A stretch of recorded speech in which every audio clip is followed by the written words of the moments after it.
नमस्कार, मैं नीरज गुप्ता बागपत और आप देख रहे हैं live Lokvani news TV Baghpat. आज जिस तरीके से आप जानते हैं कि बड़ौद के अंदर एक खासा जो है विशाल जागरण होने जा रहा है माता रानी का, और इस दौरान एक ऐसी शख्सियत जैसे कि आप मेरे साथ में देख पा रहे होंगे जिनका नाम है अंजलि त्रिवेदी।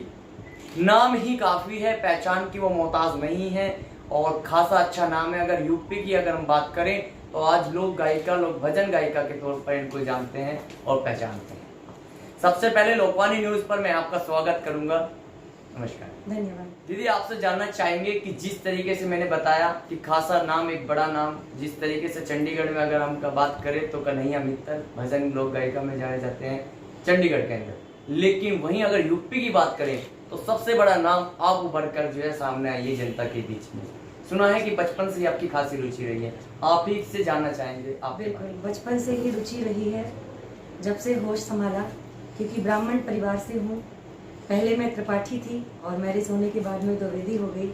तो ब्राह्मण परिवार में होने की वजह से परिवार में हमेशा धार्मिक माहौल रहा, कुछ ना कुछ मेरे धर्म के अनुसार ही, क्योंकि मैंने बताया मैं ब्राह्मण हूँ, तो घर पे ऐसा कुछ होता रहता था। कभी रामायण, कभी अखंड रामायण, और खुद मेरे पिताजी को भी रामायण में काफ़ी रुचि रहती है। वैसे तो वो प्रिंसिपल होके अब रिटायर्ड हो गए हैं, लेकिन उनको कंठस्थ याद है आज भी रामायण।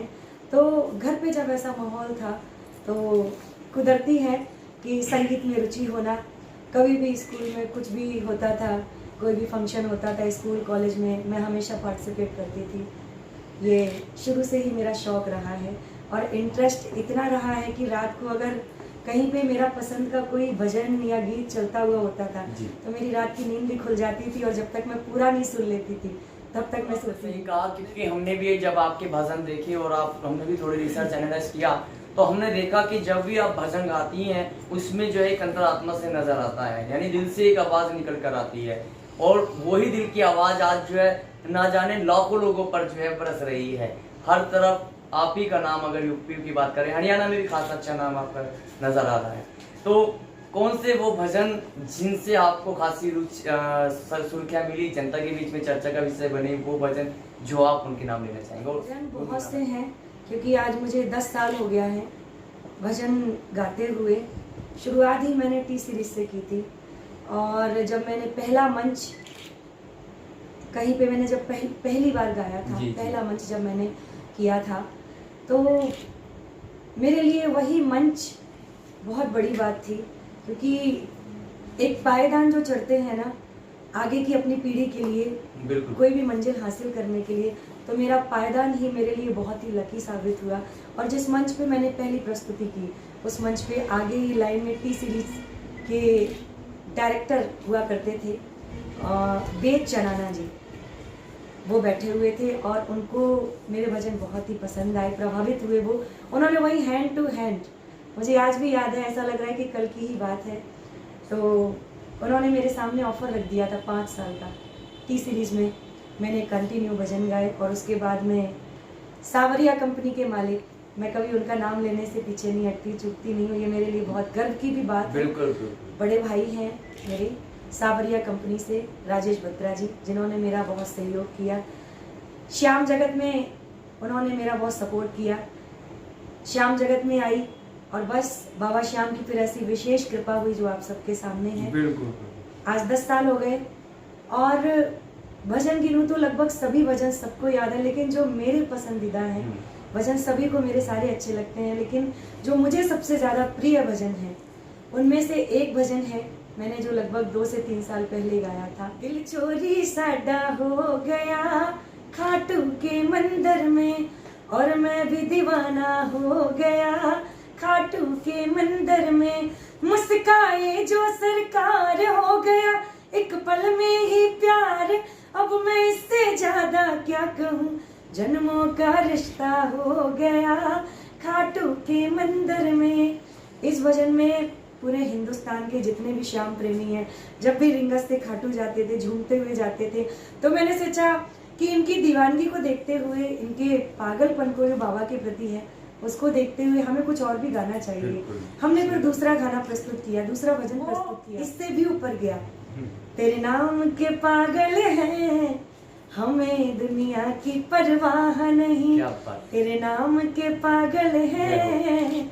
हमें दुनिया की परवाह नहीं, तुमको पाके इस जीवन की अब तो कोई चाह नहीं। इस तरीके के क्या भजन बात हैं। है। तो कहीं ना कहीं इन भजनों ने आपको आज एक मुकाम, एक मंजिल के बहुत करीब लाके खड़ा कर दिया और लाखों दिलों की धड़कन आज आपको बना करके एक मंच दे दिया, प्लेटफॉर्म तैयार कर दिया, जहां पर मैं देख पा रहा था कि आपके मिलियंस में जो है व्यूज आते हैं आज, और एक बड़ा नाम आप जनता का खासा प्यार मिला। इस सब के पीछे आप क्या कभी कभी देख के मैं खुद को सोचती हूँ कि ईश्वर ने बड़ी कृपा की है, और ये सभी का इतना प्यार है, इतना सहयोग है। मैं पूरे श्याम जगत ही नहीं बल्कि पूरे हिंदुस्तान को इसके लिए बहुत बहुत धन्यवाद करती हूँ, जो मुझे इतना सराहते हैं, मेरे भजनों को इतना सुनते हैं। क्योंकि जब वो मुझे सुनते हैं तभी मुझे आप सब जानते हैं, तभी मुझे दुनिया जानती है। आप सब मेरे भजनों को सुनते हैं तभी वो मिलियन में जाते हैं। ये बहुत बड़ा प्यार है आप सबका जो मुझे मिलता है। और कभी कभी चलते फिरते जो भजन लिख दिए जाते हैं वो भजन आप सब इतना ध्यान से सुनते हैं, इतना प्यार देते हैं उनको, ये मेरे लिए बहुत बड़ी बात है। और मैं कभी कभी खुद सोचती हूँ ये कैसे और कैसे था, कैसे हो गया। जैसे कि एक भजन लगभग 1 साल पहले मैंने 1 साल पहले लगभग हरियाणा में कीर्तन था, और मुझे लगता है वो करनाल के आसपास कीर्तन था। और उस कीर्तन में मैंने एक भजन गाया था कि अभी प्रेजेंट टाइम में अगर मैं बताऊं, ऐसा कोई कीर्तन नहीं है जिसमें मैं बिना गाए चली जाऊं। अच्छा। या मुझे कोई भी प्रेमी मुझे बिना गाए जाने दे जब तक मैं वो भजन गाऊं ना। 1 साल पहले वो भजन गाया था, लेकिन वो इस कदर प्रेमियों ने वायरल किया, उसकी 2 लाइनें मैं सुनाती हूँ, आपने भी वो सुना होगा। नहीं, बिल्कुल नहीं। आए यहाँ पर जितने जीवन से हार कर, जीवन सुधार दिया श्याम ने निहार कर।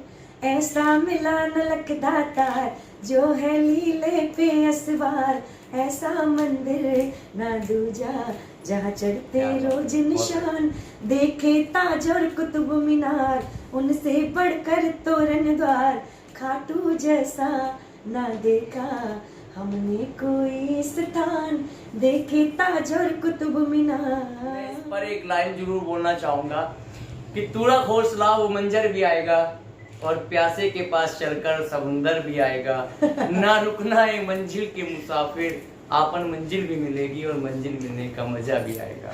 तो ये एक छोटा सा उदाहरण है, छोटे से गांव बरेली से आप आते हैं और बरेली से यूपी की पहचान बन जाना। अब तो हमारे प्रधानमंत्री जी ने बरेली को स्मार्ट सिटी बना दिया है। क्या बात है। और वो आप लोग जहाँ पर आप जैसी प्रतिभाएं जन्म लेती हैं वहाँ पर स्मार्ट सिटी ही बनती है। ये बड़ी बात है। ट्रेंड चल रहा है, या कह दें एक देशभक्ति का जो जज्बा है, लोक गायिका, लोक भजन, खासकर जो मंच से गाया जा रहा है, कहने को तो बार खाटू श्याम का, बालाजी महाराज का या माता रानी का होता है, लेकिन कहीं ना कहीं जो आप लोग हैं वहाँ पर देशभक्ति का भी नज़ारा देखने से पीछे नहीं हटता। और एक छोटी सी अगर हम बात करें भी, हाल ही में हमने देखा जैसे आप बाघा बॉर्डर पे गए, उसका कुछ दिलचस्प किस्सा हुआ हो, कुछ ऐसा यादगार पर जो आप हमारे दर्शकों को बताएं। जिस देश में हमने जन्म लिया है उसका नाम है हिंदुस्तान, और हिंदुस्तान में रहने वाले हर एक इंसान का धर्म बनता है, कर्तव्य बनता है। ज़रूरी नहीं है कि साल में 2 पर्व आते हैं, 26 जनवरी, 15 अगस्त, हम तभी अपने देश के लिए सोचें। हमारा धर्म हर दिन होता है, साल के 365 दिन होता है। जिस देश में, हिंदुस्तान में हम रहते हैं, हमारे देश के प्रति हमारा फ़र्ज़ क्या है, ये हर दिन हमें सोचना चाहिए। और हमें हमारे देश के प्रधानमंत्री जी, और जिस प्रदेश में मैं रहती हूँ उस प्रदेश के हमारे मुख्यमंत्री जी आदरणीय श्री आदित्यनाथ योगी जी से भी बहुत कुछ प्रेरणा मिलती है। और जितने भी आदरणीय हैं हमारे लिए, जितने भी सम्माननीय सदस्य हैं, उन सभी से मुझे ये प्रेरणा मिलती है कि हमें हमारे देश के लिए मिलना चाहिए, समय हमें देना चाहिए, हमें हमारे देश के लिए, हमें हमारे धर्म के लिए।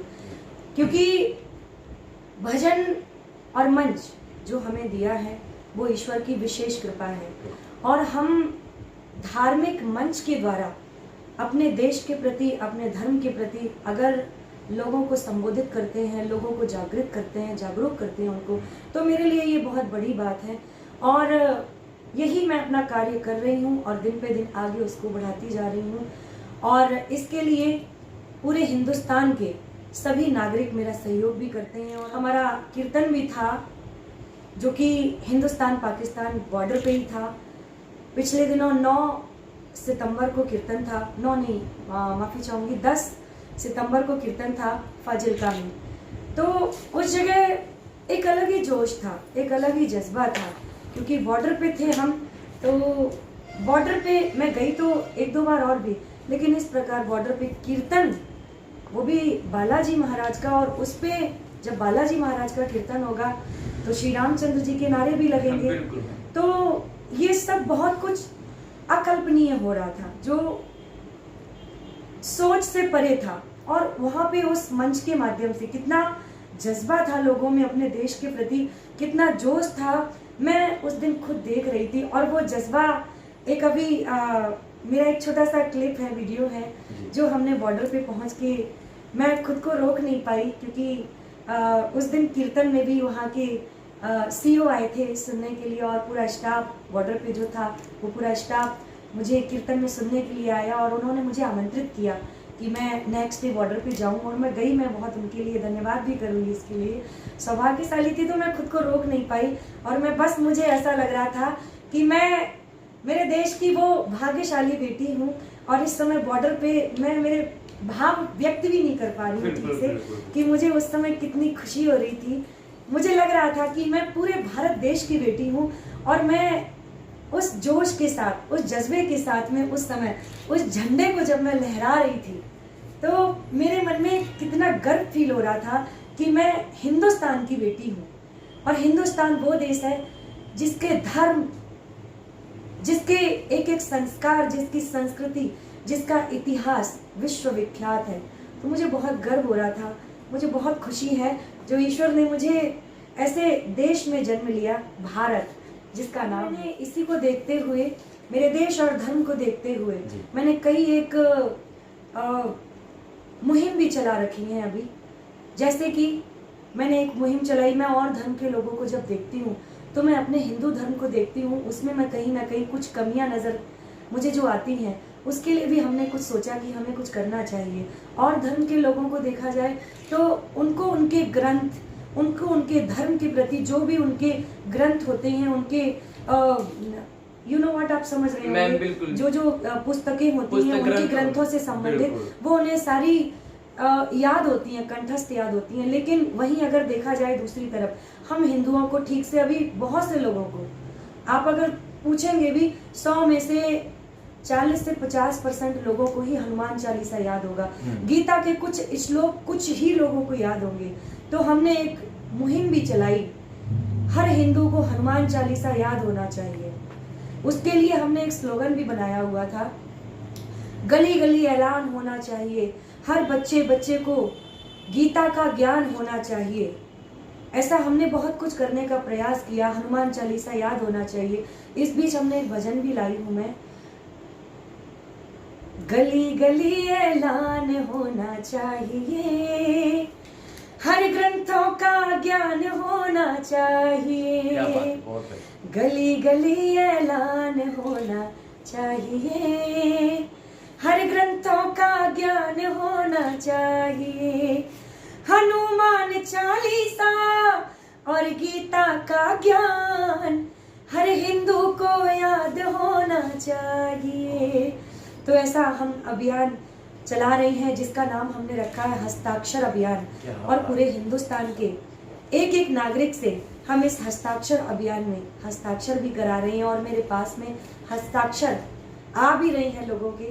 तो हम ये कार्य अपने धर्म, अपने देश के प्रति कर रहे हैं, लोगों को जागरूक करने की कोशिश कर रहे हैं, क्योंकि ये मेरा प्रण है, ये मेरा लक्ष्य है कि जब तक इस तन में प्राण रहेंगे तब तक मैं ऐसा कार्य मेरे देश और मेरे धर्म के लिए। तो ये आपने कहीं ना कहीं धर्म के प्रसार के लिए, धर्म के लिए जागरूक करने के लिए लोगों को एक अभियान, एक बीड़ा उठाया है, एक पहल की है, बड़ी अच्छी पहल की वजह है इसकी वजह। लोग पूछते हैं क्यों कर रही हैं आप ऐसा, बिल्कुल आप क्यों कर रहे हैं।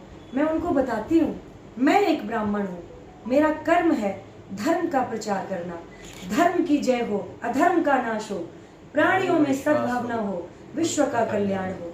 ये मेरा धर्म है। ईश्वर ने जो कि मुझे ये ड्यूटी सौंपी है, माइक लेना, मंच पे भजन करना, सिर्फ यही ड्यूटी नहीं है। मैं ब्राह्मण हूँ तो मेरा इसके प्रति कुछ धर्म भी बनता है। क्या बात है। तो आपने देखा तेज तर्रार और बेबाकी से अपने हमारे सभी सवालों का जवाब उन्होंने रखा और जितना विस्तार पूर्वक वो अपने बारे में बता सकते वो भी उन्होंने हमारे सामने रखा, हमारे दर्शकों के सामने रखा। और ये अपने आप में बड़े गौरवान्वित की बात है कि कोई व्यक्ति सिर्फ धन से ऊपर उठकर भी कार्य करता है तो वो राष्ट्र और देशभक्ति और धर्म के लिए करता है। ऐसी शख्सियत, ऐसी प्रतिभा हमारे देश और समाज के लिए गौरवपूर्ण है और उनको हमेशा सलाम करना चाहिए। लोकवाणी मीडिया ग्रुप भी हमेशा ऐसी शख्सियत को सलाम करता है और करता रहेगा। नमस्कार। तो लोकवाणी न्यूज पर ये खास शख्सियत के साथ आप देख रहे थे, हमारे साथ ये खास शख्सियत के साथ ये खास साक्षात्कार। जय हिंद, जय भारत। धन्यवाद।